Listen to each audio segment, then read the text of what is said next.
সবাইকে নতুন বছরের শুভেচ্ছা জানিয়ে আওয়ার ডেমোক্রেসি অনুষ্ঠানে স্বাগত জানাচ্ছি। আমি রানা রায়হান। 2024 সালের সবচেয়ে বড় ঘটনাগুলোর একটি ডোনাল্ড ট্রাম্পের প্রত্যাবর্তন। আইনি এবং রাজনৈতিক প্রতিকূলতা পার হয়ে তিনি প্রেসিডেন্ট নির্বাচিত হয়েছেন। ডোনাল্ড ট্রাম্পের এই জয়ের প্রভাব পড়তে পারে দেশে এবং বিদেশে, এটা নিয়ে আমরা আলোচনা করব। এরপরে আরও যে ঘটনাগুলো আছে তার মধ্যে একটি হচ্ছে, আমরা দেখেছি বাংলাদেশে বাংলাদেশে যে গণ অভ্যুত্থান হচ্ছে, সেই গণ অভ্যুত্থানে শেখ হাসিনাকে ক্ষমতাচ্যুত করা হয়েছে এবং তিনি পলাতক, ভারতে অবস্থান করছেন। এই গণ অভ্যুত্থানের পরবর্তী সময়ে অন্তর্বর্তীকালীন সরকার গঠন করা হয়েছে এবং সেই সরকার নিয়ে সমালোচনা আছে, প্রশংসাও আছে, সেটা নিয়ে আলোচনা করব। আরেকটি বড় ঘটনা হচ্ছে সিরিয়ায় দীর্ঘ দিনের বহু বছরের সামরিক স্বৈরাচার সরকারের পতন, অর্থাৎ আসাদ রেজিমের ফল, সেটা নিয়ে আমরা আলোচনা করব।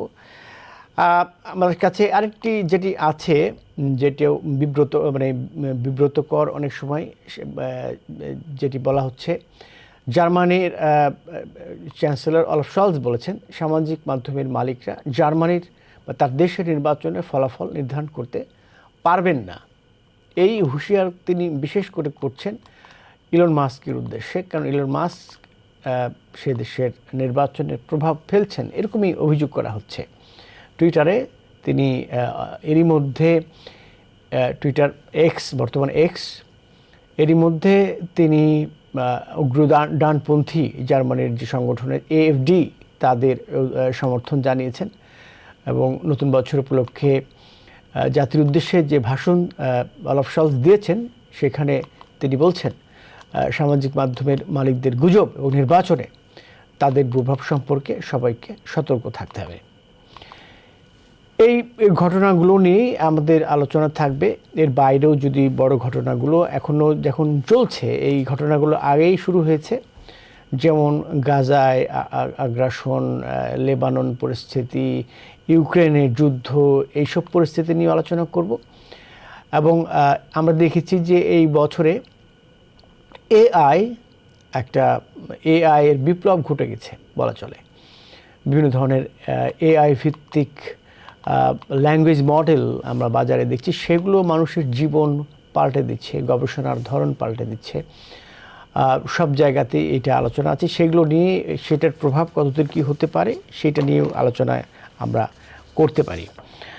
আরেকটি যেটি বাংলাদেশে এক ধরনের সমালোচনার জন্ম দিয়েছে, সেটি হচ্ছে যে এই মুহূর্তে কয়েকদিন হলো আমরা দেখতে পাচ্ছি বিভিন্ন জন বলছেন, বিভিন্ন সংগঠন প্রতিবাদ করছেন ফেসবুকে বা অন্যান্য সামাজিক মাধ্যমে, বলছেন যে 43তম যে বিসিএস ফলাফল হয়েছে, এই ফলাফলে অনেকে সুযোগ পেয়েছেন। সেই ফলাফল থেকে বিশেষ করে অভিযোগ আসছে, বলে ফেলছি, আদিবাসী এবং হিন্দু সম্প্রদায়ের লোকজনকে, যারা সুযোগ পেয়েছে, ফলাফলে ভালো করেছে, স্থান পেয়েছে 43তম বিসিএসে, তাদেরকে বাদ দেওয়া হচ্ছে শুধুমাত্র ধর্মীয় পরিচয়ে এবং এমনকি রাজনৈতিক পরিচয়ে। এই বাদ দেওয়া ঠিক হচ্ছে কিনা, এরকম প্রশ্ন উঠছে, অনেকে করছেন, প্রশ্ন তো করতেই পারেন। তো এই প্রশ্নটা কীরকম, এই পরিস্থিতিটা নিয়ে আমরা আলোচনা করতে পারি। আমার সাথে আজকে আছেন শেখ আল মামুন, শিক্ষাবিদ ও রাজনীতি বিশ্লেষক। আপনাকে স্বাগত জানাচ্ছি। Thank you. আরও আছেন বা আমাদের সাথে একটু পরে যুক্ত হবেন, সেটি মেজবাউদ্দিন, আশা করছি তিনি যুক্ত হতে পারবেন। ন্যাশনাল প্রেসিডেন্ট আসাল, তিনি খুব শীঘ্রই হয়তো আমাদের সাথে যুক্ত হবেন। আমি শেখ আল মামুনের সাথে শুরুতেই যাচ্ছি যে অনেক ঘটনাই তো ঘটেছে 2024 সালে। কোন ঘটনাকে কিভাবে দেখছেন? সবচেয়ে গুরুত্বপূর্ণ ঘটনা কি আপনার কাছে মনে হচ্ছে? Thank you. There's so many things happened over 2024. One of the most important thing, definitely Middle Eastern war, Gaza war, Israeli genocide against the innocent people in Palestine. At the same time, Israeli innocent people also died, 1,200 plus. But at the same time, Trump became the president of the United States. Those are the two most significant things. We also see the AI is moving really fast. Is the next revolution for this century. So it's a lot of things going on for the last 2024 Bangladesh. Let me be specific one thing about Donald Trump's coming back. সেটা হচ্ছে যে দেশে, বিশেষ করে দেশের ভেতরে কি ধরনের প্রভাব রাজনীতির বাইরে সমাজে ডোনাল্ড ট্রাম্পের এই প্রত্যাবর্তনের প্রভাব পড়তে পারে, এটি আলোচনা করবেন। পরের অংশে আমরা যেটি আলোচনা করতে পারি আপনার সাথে, সেটি হচ্ছে বিদেশে পররাষ্ট্রনীতিতে, আমেরিকার পররাষ্ট্রনীতিতে কী ধরনের প্রভাব পড়তে পারে, এটাও আপনার সাথে আমরা আলোচনা করতে চাই। দুই পার্টে যদি আপনি একটু আমাদেরকে বলতেন। Sheikh Al Mamun. Donald Trump is an unpredictable individual.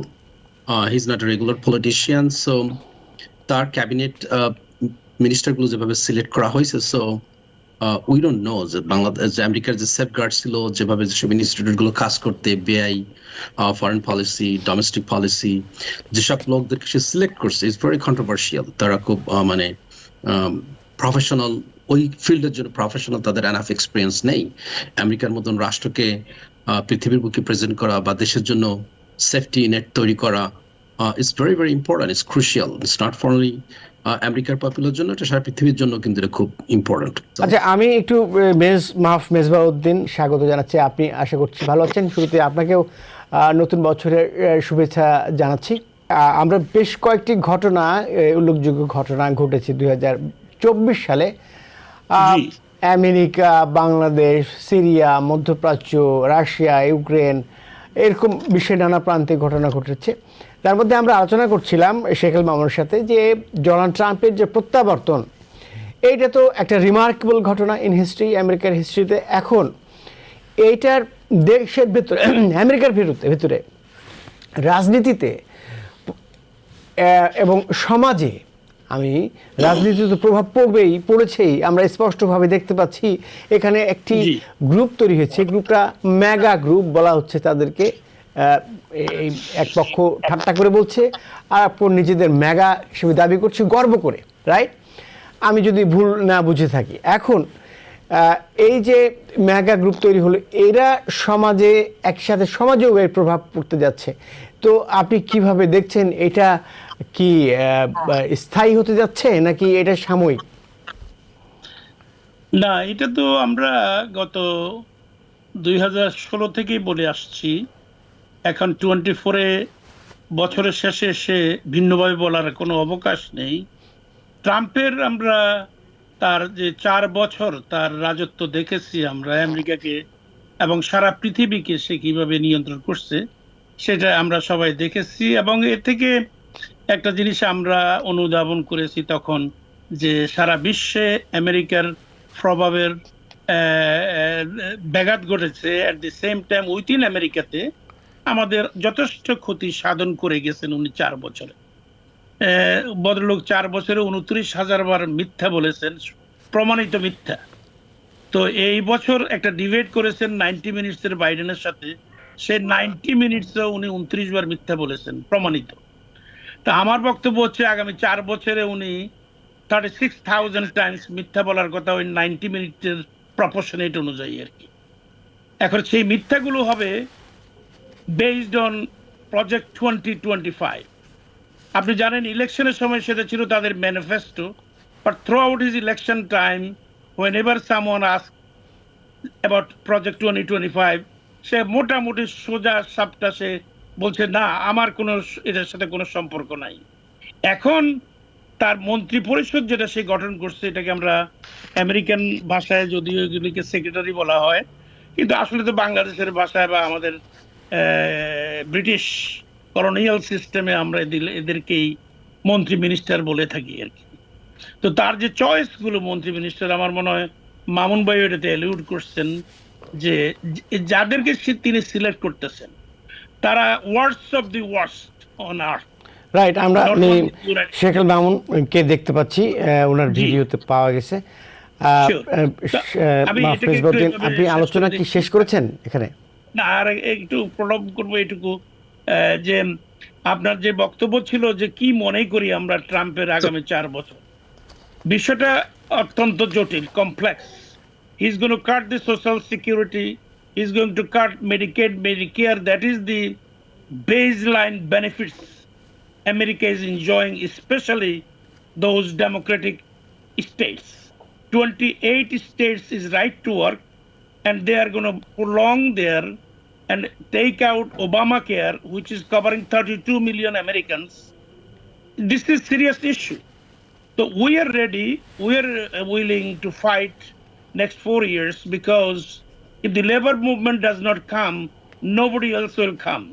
If we do not become the voice for the voiceless, for the least, for the last, and for the lost, nobody is going to talk about us, the poor South Asian, poor Bangladeshis, immigrant, minorities, Muslims, and women. তো সেদিক থেকে আপনি বলছেন যে মানে সমাজে তো প্রভাব পড়তে যাচ্ছে, বিশেষ করে যারা অভিবাসী তাদের মধ্যে একটা প্রভাব পড়তে যাচ্ছে। আমরা তো এটা দেখছি আগে থেকে, কারণ তিনি এই ইমিগ্রেশন নিয়ে আগে থেকে কথা বলছে, আর একটা নিজস্ব চিন্তা আছে ইমিগ্রেশন নিয়ে, তিনি এটা চান সেটা চান, H1B ভিসা চান, কিন্তু অন্য কিছু চান না, এরকম বলছেন না। তো এইটা আবার তিনি নিজেও তার দলের মধ্যে বিরোধিতার মুখে পড়ছেন, কিন্তু তারপরেও তার চিন্তাটা কিন্তু তিনি প্রকাশ করছেন, সেটা খারাপ ভালো হতে পারে, প্রকাশ করছেন, রাইট? এটা তো একটা আছে অভিবাসন নিয়ে, কিন্তু অন্যান্য কি বিষয় ঘটতে পারে, স্বাস্থ্য খাতে কি পরিবর্তন হতে পারে? আমি বলছি যে যাকে দায়িত্ব দিতে যাচ্ছেন তিনি, বা দায়িত্ব নিতে মনোনয়ন দিয়েছেন, তো তার একটা বিষয় আছে, আবার অন্যান্য খাত রয়েছে, এ ধরনের প্রভাবগুলো কিন্তু পড়তে যাচ্ছে। এইগুলো আপনি বলছেন 4 বছরের জন্য থাকবে এই প্রভাব, নাকি স্থায়ী ক্ষত, দীর্ঘ সময়ের জন্য ক্ষত রাখতে যাচ্ছে? না, আপনি যেটা বলতেছেন এটা তো সে 4 বছরের জন্য বর্তমানে নির্বাচিত হয়েছেন, এখনই তার লোকেরা বলতেছে যে সে আবারও 4 বছরের জন্য ইলেকশন করা তার রাইট আছে। কতটুকু রাইট আছে সেটা বোঝা যাবে। দেখেন, বিষয়টা হচ্ছে এরকম, রিপাবলিকানদের হাতে house majority, senate majority, presidents in their Republican, and also Supreme Court is in their hand. Of course they can do anything they want, but আমি যতদূর মনে করি, যদিও ডেমোক্রেটরা minority, but they are very close proximity minority. Okay, ধন্যবাদ। Republican cannot win everything. This will be a huge fight, but he wants to close Department of Education, $278 billion budget of a department with 70,000 people works there. Why? Because he sees the poor, the minorities, the migrants are getting the benefit of Pell Grant and other grants. So he wants to stop so that the rich can continue to go to the Ivy Leagues. Nobody else can go there. So this is what his goal. His target is to keep this America white. And that is what he's trying. But by 50-52, America will be minority majority. So that is what they're trying to prevent from happening. আমি জানি না কতটুকু success হবে আজকের এই আলোচনায়, কতটুকু cover করব আমরা, তবে আমরা চেষ্টা করব। মাফ পেশবুদ্দিন জি, আমরা একটা এই বিরতিতে যাব, তার আগে আমি শেখ আল মামুন, আপনি কি আমার কথা শুনতে পাচ্ছেন? জি হ্যাঁ। ওকে, আপনার অডিও ভিডিও সব কিছু ক্লিয়ার আছে। আমি যেটি বলতে চাই যে আমাদের সাথে টাইমস স্কোয়ার থেকে আমাদের একজন প্রতিনিধি রিপোর্টার যুক্ত হবেন, এহসান জুয়েল এবং অপলা। তো দুজন তাদের সাথে আমরা কথা বলবো, সেখানকার যে উৎসবের আমেজ রয়েছে, কী ধরনের পরিস্থিতি, লোকজন আসছে, মিলিয়ন মানুষ সেখানে জড়ো হতে পারে এরকম NYPD প্রত্যাশা করছে। বারবারই এরকম হয়, বহু মানুষ বিশ্বের বিভিন্ন প্রান্ত থেকে, দেশের বিভিন্ন প্রান্ত থেকে জড়ো হয়, তাদের সাথে যুক্ত হওয়ার চেষ্টা করব। শেখ আল মামুন, যেমনটি মাফ মেজবা বললেন যে দেশের ভেতরকার পরিস্থিতি, দেশের বাইরের কি হইতে পারে, তিনি তো অলরেডি ইঙ্গিত দিয়েছেন বিভিন্ন ইন্টারন্যাশনাল যে অর্গানাইজেশনগুলো আছে সেখান থেকে অর্থায়ন কমিয়ে দিবেন, কোথাও থেকে বেরিয়ে যাবেন, নেটো, ওয়ার্ল্ড হেলথ অর্গানাইজেশন সহ বিভিন্ন জাতিসংঘ। তো কি দেখছেন আপনি, বা অন্যান্য বিশ্বের অন্যান্য দেশের সাথে, রাশিয়ার সাথে, চায়নার সাথে কেমন রিলেশন হতে পারে, ইউরোপের সাথে অ্যাজ এ হোল কেমন রিলেশন হতে পারে? Sheikh Al Mamun. Before I move আচ্ছা, আমরা এক কাজ করি, আমরা একটা বিরতি থেকে ফিরে এসে আপনার এই উত্তর নেই। শিওর, আমি জাস্ট মিসবাবের সঙ্গে একটা জিনিস আমি অ্যাড করতে যাচ্ছিলাম আর কি। জি জি ওকে, শিওর। ওয়েল, মিসবাবে বলতেছিল যে হ্যাঁ, মেডিকেয়ার, মেডিকেড বা পেল গ্রান্ট। সো আমি জানি যে as of now under the Biden infrastructure বিলের কারণে Medicare people is gonna be benefited, যে এই সামনের বছর থেকে nobody is gonna pay more than $2,000 as a কোপে। That's a good thing. আমরা জানি যে ইনসুলিনের ব্যাপারে only they gonna pay $35 per person. So those are the two things they cannot take it out.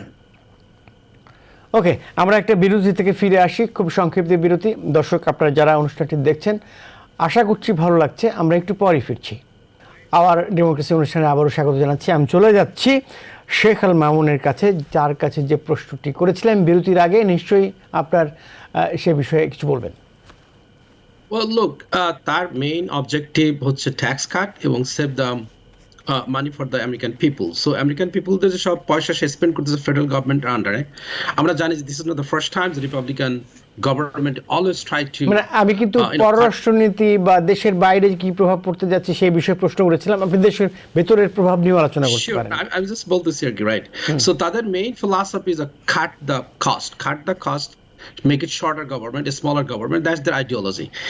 কিন্তু তার মানে এই না যে we're going to see completely everything is going to be disappear from the American society. All those bigger institute, foreign policy, foreign contribution, NATO. আপনি যত কথা, they're not going to get rid of all of them. So they're going to create some pressure, definitely to spend more, especially European country gulo, they're very rich. আমরা জানি যে Germany, America, England.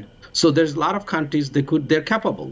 Holland, they're capable to spend more money. So এতদিন তারা আমেরিকার ঘাড়ের উপরে ভার দিয়ে সিকিউরিটিকে তারা আমেরিকার উপরেই রেখে দিছিল।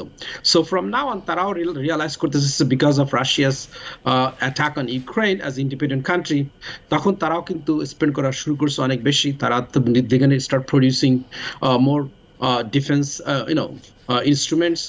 So এখানে অবশ্যই আমরা জানি যে প্রিভিয়াসলি যখন Trump came to the power, সে কিন্তু আসলে কিন্তু পুশ করছিল ইউরোপিয়ান কান্ট্রি, এবং তারা কিন্তু স্পেন্ড করা শুরু করছিল অনেক বেশি comparing to their previous time. So but I am not thinking like they're going to dismantle NATO. It's impossible. এটা আমেরিকার জন্য এটা very prestigious. আমরা জানি যে আমেরিকা হয়তো ইউরোপের দিকে এত ফোকাস করতে যাচ্ছে না। আমেরিকা যত তাড়াতাড়ি সম্ভব ইউক্রেনের অর বন্ধ করতে, তারা they want to focus more onto the China, because we know China is increasingly growing really fast. Their fighter jet, their defense is spending a lot. Their navy is getting stronger and stronger day by day. They're making more supersonic jets, like our B-2 steel fighter. They also have those kind of things. So America wants to focus solely to the China and how to stop their growth, how to stop their advancing, Southeast and South Pacific area. So এদিকে হচ্ছে আমেরিকার main focus. So এদিকে যদি Trump focus করতে পারে এবং সেখানে চায়নাকে slow down করতে পারবে, স্টপ করতে পারে, definitely is win for the America. তার কারণ আমেরিকার স্ট্র্যাটেজিক পলিসি, আমেরিকার business is a huge with the Asian countries. সেখানে এশিয়া স্থিতিশীলতা থাকবে, সেখানকার কমিউনিকেশন স্থিতি থাকবে, সেটাই তো আমেরিকা চায় এবং সারা বিশ্ববাসী চায়। জি, আপনি কি শুনতে পাচ্ছেন? Yes, I could. এখন আপনি বলছেন যে মানে রাশিয়ার সাথে কি হতে পারে, মধ্যপ্রাচ্যে কি ধরনের প্রভাব পড়তে পারে? ইউক্রেন যুদ্ধ কি বন্ধ হচ্ছে? Well, Ukraine definitely is going to be stopped, but আমরা জানি যে Russia is তারা diplomatically they're very very strong. They're not going to give up the land. They want to keep the land, and with that condition, America will convince Ukraine, Zelensky, that you have to accept that they took it over, and just get over with that. And in exchange, Ukraine যদি তারা চায় বলে যে we want to be the part of the NATO member.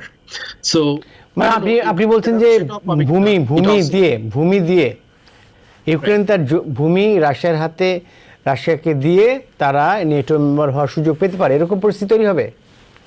Well, that's their proposal. So এখন to become a NATO member, আপনি কখনো যুদ্ধের সঙ্গে যদি কোনো কান্ট্রি ইনভলভ থাকে, they are not supposed to be the part of the, তখন তারা কোন একটা সুস্থ একটা কান্ট্রি যখন ন্যাটো মেম্বারের জন্য অ্যাপ্লাই করে, তখন তারা কনসিডার করতে পারে উইথ দ্য এভরিবডিজ ভোট। এখানে আমরা জানি Hungary is always with the Russia. এখন যদি হাঙ্গেরি যদি এটাকে বলে যে no, we're not going to accept Ukraine part of the NATO, then it's going to be blocked. So এটা কিন্তু মানে unilaterally মানে সবাইকে ভোট দিতে হবে to become a member of the North Atlantic Treaty Organization, NATO. আপনাকে ধন্যবাদ। আমি যাচ্ছি আবারও মেজবাউদ্দিনের কাছে। উনি আমাদের সাথে নাই, সংযোগ বিচ্ছিন্ন হয়ে গেছে সম্ভবত। আচ্ছা, যেটি আপনার সাথে আলোচনা করব সেটি হচ্ছে যে বাংলাদেশ পরিস্থিতি নিয়ে। বাংলাদেশে আপনি জানেন যে গণঅভ্যুত্থান সংঘটিত হয়েছে, তার উদ্দেশ্য লক্ষ্য ভালো। আমরা আশা করছি ভালোর দিকে যাচ্ছিও ভালোর দিকে। এখানে অনেক ধরনের সংস্কার কমিশন হয়েছে, 6টি সংস্কার কমিশন হয়েছে, সেগুলোর কথা বলতে পারি। তো সেই সংস্কার কমিশনের লক্ষ্য হচ্ছে রাষ্ট্র বিনির্মাণ। মোদ্দা কথা হচ্ছে এটা, রাষ্ট্রের বিভিন্ন ধরনের প্রতিষ্ঠান আছে, সেই প্রতিষ্ঠানগুলোকে সংস্কার করা, মেরামত করা। অর্থাৎ এতদিন 50-52-53 বছরে যে রাষ্ট্র গঠন করার কথা ছিল, রাষ্ট্রের যে বিভিন্ন সংগঠন সাংবিধানিক প্রতিষ্ঠান রয়েছে, সেই প্রতিষ্ঠানগুলোকে শক্তিশালী করার কথা ছিল, ক্ষমতায়িত করার কথা ছিল, তাদেরকে স্বাধীনতা দেওয়ার কথা ছিল, সেগুলো হয়নি। সবসময় তারা পদানত ছিল বিভিন্ন রাজনৈতিক সরকারের কাছে। সেইখান থেকে বের হয়ে আসার চেষ্টা করা হচ্ছে। এখন এইটা তো আপাত দৃষ্টিতে, অর্থাৎ আমরা বাইরে যারা আছি, যারা দেখছি, দর্শক যারা, সেই দর্শকদের পক্ষ থেকে বলতে পারি যে এটা ভালোর দিকে যাচ্ছে। আবার কেউ কেউ বলছে না, এটা খারাপের দিকে যাচ্ছে। অর্থাৎ এখানে অনেকে, যেমন একটি ঘটনা ঘটছে, কেউ কেউ সিঙ্গেল আউট করছেন, বলছেন যে 43তম বিসিএসে যে ফলাফল অনেকে স্থান পেয়েছেন, সেই ফলাফল থেকে আদিবাসী এবং সংখ্যালঘু হিন্দু সম্প্রদায়ের লোকজনকে বাদ দেওয়া হচ্ছে। অর্থাৎ এক ধরনের ধর্মীয় পরিচয় বা কেউ কেউ বলছেন রাজনৈতিক পরিচয়, এসব পরিচয়ের কারণে তারা বঞ্চিত হচ্ছেন। এর আগে অর্থাৎ ফলাফলের নাম এলেও তাদেরকে ক্যাডার হিসেবে অন্তর্ভুক্ত করা হচ্ছে না, বাদ দেওয়া হচ্ছে। এর আগে আমরা দেখি যে বিভিন্ন এসআইকে তাদের দলীয় পরিচয়ের, তাদের বিরুদ্ধে দলীয় পরিচয়ের অভিযোগ এনে, অর্থাৎ তৎকালীন আওয়ামী লীগের কর্মী সমর্থক হিসেবে পরিচয় এনে তাদেরকেও বাদ দেওয়া হয়েছে, সাসপেন্ড করা হয়েছে বা স্থায়ী ভিত্তিতে বরখাস্ত করা হয়েছে। তো এসব মিলে বাংলাদেশ পরিস্থিতি আপনি কি দেখছেন? আপনার কাছে কি মনে হচ্ছে? Well, look, it's very, very complicated situation. আসলে এটা describe করা যাবে না within a few minutes. ধরুন আমরা এখানে আমেরিকাতে বাস করি, আমেরিকার আমরা জানি কতগুলো ইনস্টিটিউট যেগুলো আপনি যেটা কথা বলতেছেন ইন্ডিপেন্ডেন্ট, এখানে কিন্তু ইন্ডিপেন্ডেন্ট যেমন আমাদের ব্যাংকিং ইনস্টিটিউটটা, তাই না, তারা যে রেটটা ফিক্স করে, ফেডারেল রিজার্ভ ব্যাংক, এটা is been selected and organized by the both party, republican and democratic party. Congress থেকে এত বেশি পাওয়ার অ্যাপ্রুভ করা হয়, দেওয়া হয় যে not a single president could fire them. So এইখানকার মতো প্রেসিডেন্ট হওয়ার পরেও আমরা জানি যে জেরেমি পাওয়েল, ফেডারেল রিজার্ভ ব্যাংকের চেয়ারম্যান, সে ট্রাম্প আসে বলছে যে we're not going to keep him, we're going to think. So এখানে আমেরিকার মতন একটা রাষ্ট্র হয়ে যখন বিভিন্ন ইনস্টিটিউট, আমরা জানি রিপাবলিকান পার্টি অলওয়েজ কমপ্লেইন যে এফবিআই কে তারা মানে পার্টির দিকে ফেলানো হয়েছে, তাই না, ওয়েপনাইজেশন করা হচ্ছে এফবিআই কে, justice department, justice system, political tool হিসেবে।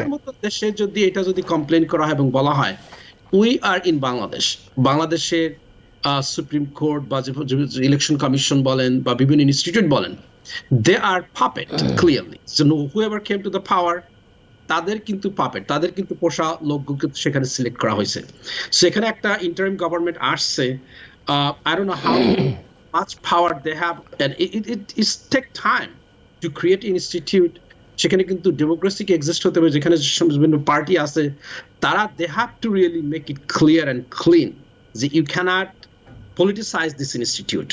তো এখানে একটা interim government, I don't know how far or how much they could do it, I'm really doubtful. But এটা করবে হচ্ছে যখন কোনো একটা পার্টি পাওয়ারে আসবে বা তার অপোজিশন পার্টি থাকবে, they have to be honest to the people, to the country, and they have to make those rules very clearly. যে no matter who you are, you cannot go. এখানে যেমন আমেরিকাতে যখন আমরা ওথ নেওয়া হয়, they take that oath for the country, তাদেরকে exclude করা হচ্ছে from the BCS cadre, এটা তো কনস্টিটিউশনের এগেইনস্ট। আমেরিকার কনস্টিটিউশন আছে, নিউজিল্যান্ডের কনস্টিটিউশন, সাউথ আফ্রিকা, সারা বাংলাদেশের কনস্টিটিউশন আছে। You cannot discriminate against any race, religion or creed. So আপনি যদি কাউকে বাদ দেন এবং এই কেসটা যদি সুপ্রিম কোর্টে যায়, তখন the government will be liable for those kind of activities এবং they have to pay the punitive damage, আমেরিকাতে যেটা বলা হয়। বাট আমার তো বিশ্বাস হয় না যে আমেরিকা, বাংলাদেশের মতো জায়গায় এখানে এরকম কিছু হতে পারবে বলে। I don't know, whoever, doesn't matter, whoever goes to the power. So it's completely depend on the political party, their intention, their wish, যে কারা কোনটা করবে, কি করবে, দেশের জন্য কোনটা ভালো হবে। It really is not that independent okay, the way we expect. দেখেন এই যে মোর্চাটা এখানে আছে, কাজ করছে বাংলাদেশে, তারা কিন্তু তাদের নাম কিন্তু বৈষম্য বিরোধী ছাত্র আন্দোলন, বৈষম্য বিরোধী, রাইট? So they're saying এখানে বৈষম্যের যদি সত্য হয়ে থাকে, সেটা কিন্তু বৈষম্যের ব্যাপার। এখানে প্রশ্ন চলে আসছে যে বৈষম্য বিরোধীরা কিভাবে বৈষম্যের জায়গা দিচ্ছে, বৈষম্যের স্থান দিচ্ছে। এখানে তো বৈষম্য করা উচিত না, কিন্তু আমি জানি না ধর্মীয় পরিচয় এবং রাজনৈতিক পরিচয়ে যে বৈষম্য করা হচ্ছে। জ্যোতির্ময় বড়ুয়া বাংলাদেশের একজন আইনজীবী, তারপরে বাংলাদেশ ছাত্র ফ্রন্ট একটি ছাত্র সংগঠন, রাজনৈতিক সংগঠন, ছাত্র সংগঠন, এবং কল্লোল মোস্তফার লেখক, এবং যারা ভুক্তভোগী এরকম বেশ কয়েকজনের, প্রায় 30 জনের ফেসবুক স্ট্যাটাস থেকে আমরা যেটা জানতে পারছি যে যারা স্ট্যাটাস দিচ্ছে তাদের দাবি যে এই বিসিএসের 43তম যে বিসিএসের সেই ফলাফল তাদের নাম এসছে, অর্থাৎ তারা বিসিএস ক্যাডার হিসেবে অন্তর্ভুক্ত হওয়ার কথা, কিন্তু তাদেরকে বাদ দেওয়া হয়েছে। এই একই প্রশ্ন আমি করছি মারুফ মেজবাউদ্দিনের কাছে, আপনার কাছে জানতে চাইব। দুঃখিত, আপনার সাথে বারবার সংযোগ বিচ্ছিন্ন হয়ে যাচ্ছে, কিন্তু শেষ পর্যন্ত আপনাকে পেয়েছি। মারুফ মেজবাউদ্দিন। জি, না, বিষয়টা তো আমার মনে হয় আমি আলোচনাটা ভালোভাবে শুনতে পারি নাই, তবে প্রশ্নটা অত্যন্ত জটিল এবং আনসারও সেরকম ভাবেই কমপ্লেক্সিটির ভিতরে আছে। দেশটার যে অবস্থায় দেশ অগাস্টের বিপ্লব হয়েছে, এখন অগাস্টে যারা কিল্ড হয়েছে, এর আগে বিভিন্ন সময়ে যারা বিনা বিচারে পিলখানা সহ অন্যান্য স্থানে সারা দেশব্যাপী যে ঘটনাগুলি ঘটছে, সেগুলির বিচার এবং সংস্কার, এরপরে আসে নির্বাচনের প্রশ্ন। এই কাজটাই আর কি বর্তমানে যারা ক্ষমতায় আছেন তাদের করা দরকার। এখন বৈষম্য বিরোধী ছাত্র আন্দোলন এর গ্রুপেরা বৈষম্যতার সৃষ্টি করতেছেন, এই কথাটা ওইভাবে প্রযোজ্য হবে না। কারণ যেখানে 2019 থেকে quota system in a sense officially বন্ধ ছিল, তারপর আমরা দেখতে পাচ্ছি এই নতুন যে বিজিএস ক্যাডার, মানে আমরা যেভাবে নামগুলি পর্যন্ত দেখেছি ফেসবুকে বিভিন্ন জায়গাতে, 1 হইতে প্রায় 100 পর্যন্ত, সবগুলি একই ধরনের লোক।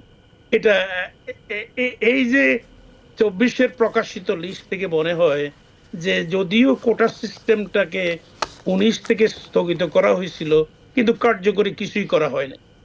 তো সেজন্য যদিও এটাকে মনে হচ্ছে যে বৈষম্য বিরোধী আন্দোলনেরাই এখন বৈষম্য সৃষ্টি করছে, এটা আসলে ততটুকু প্যারালাল না।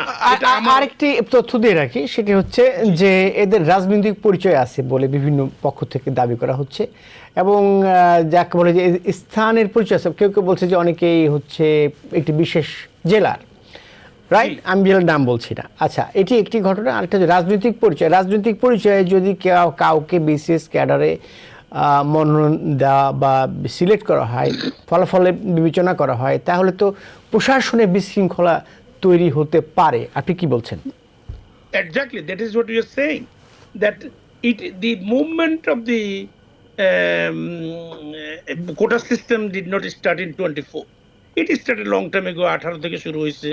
তারা মোটামুটি এক পর্যায়ে 18 শেষের দিকে আমার মনে হয় যতটুকু আমরা পড়ছি দেখছি সেখান থেকে বলছি যে এটাকে বন্ধ করা হয়েছে। তো স্থগিত করার পরে উনি বলতেছিলেন, প্রাইম মিনিস্টার বলছিলেন যে এটা তো এখন নাই, হাইকোর্ট থেকে তো বলে দিছে, আমিও হাইকোর্টকে বলেছে ইত্যাদি ইত্যাদি কথাবার্তাগুলি আমরা শুনছি। Right. এখন প্রশ্নটা হচ্ছে এর পরেও রাইট 24-এর রেজাল্টে আইসে যখন এটা দেখা যাচ্ছে, তাইলে বোঝা যাচ্ছে যে এটা সুপরিকল্পিতভাবে চলে আসতেছিল। যদি এই ধরনের একটা পদ পরিবর্তন না হইতো, দেশের পরিস্থিতিতে নতুন গভর্নমেন্ট না আসতো এই ধরনের আর কি, যেটা আমরা এখন ডক্টর ইউনূসের নেতৃত্বে চলছে, তো এদের এদের যে দায়িত্ব, এদের দায়িত্ব এটাই তো যে আগে যা ঘটছে অন্যায়ভাবে মানে আইনের বাহিরে, সেগুলিকে শুদ্ধ করা, সেগুলিকে ঠিক করে আনা। এখন ঠিক করতে গেলে আবার কিছু বৈষম্যের এখানে সৃষ্টি হবে, কারণ আপনি যদি পুরো একটা ব্যাচই বাদ দিতে হয়, এই যে পুলিশের 70,000 না 80,000 লোক যে জয়েন করে নাই, এরা কি বাংলাদেশের সিটিজেন সেই জন্য তারা জয়েন করে নাই, একেবারে যে পালাইলোই, তাই না? এই যে বিষয়গুলি কি ওইভাবে চিন্তা করতে হবে, এরা কেন ফিরে আসলো না? বারবার সময় দেওয়ার পরেও, সুযোগ দেওয়ার পরেও ওই একই কারণ, যেটা আমরা মনে করি আর কি।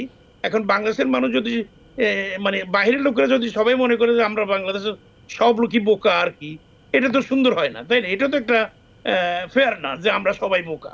আমরা তো বুঝি যে জিনিসটা কি হচ্ছে।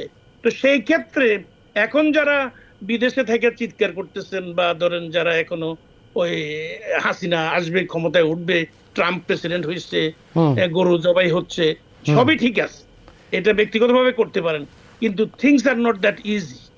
ওই যে ট্রাম্পের কথাটা আপনারা বলছিলেন, আমার বড় মামুনি বলতেছিলেন যে Trump is the president of the United states.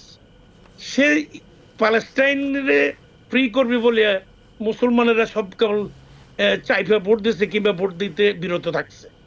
এখন সবচেয়ে বেশি সাফার করবে মুসলমানেরা জানুয়ারির 20 তারিখ থেকে শুরু করে, এবং প্যালেস্টাইনি আর কিছু বাকি থাকবে। এটা আপনি মনে করছেন, তাই তো? না না, এটা আমার মতামত। ইয়েস, আমার মতামত আমি দিচ্ছি, মাউন্ট ভাই দিবেন, আগামীতে যারা আসবে তারা দিবেন, কিন্তু বিষয়টা এরকমই।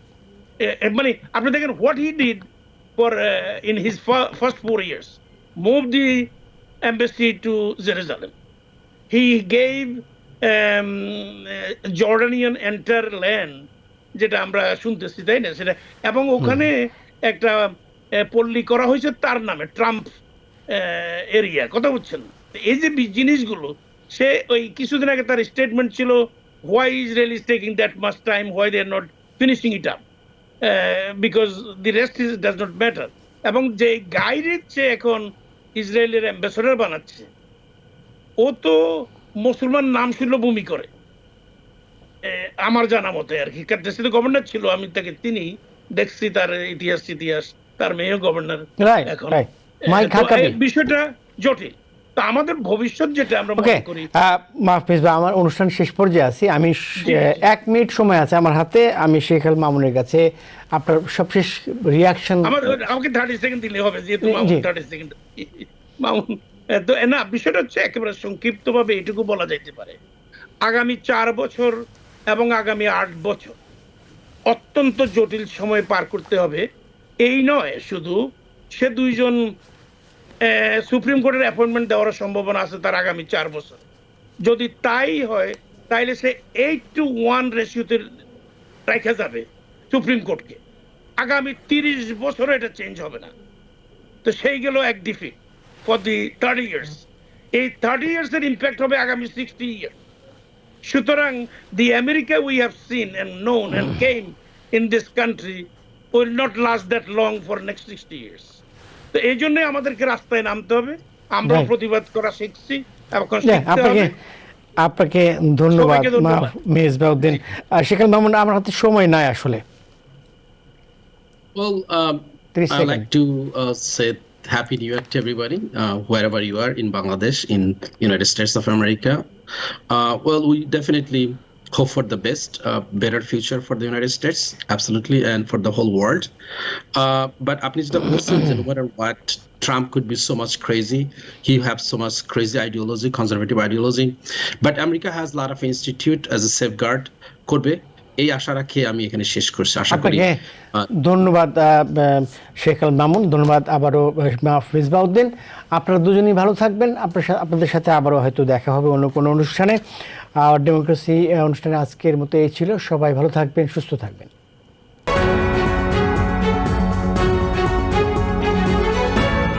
টিবিএন 24 টেলিভিশন দেখতে আজই কল করুন 7187776556। লগ ইন করুন www.totalcablebd.com। নিউ ইয়র্ক থেকে সম্প্রচারিত টিবিএন 24 টেলিভিশন বিশ্বজুড়ে বাঙালির কণ্ঠস্বর।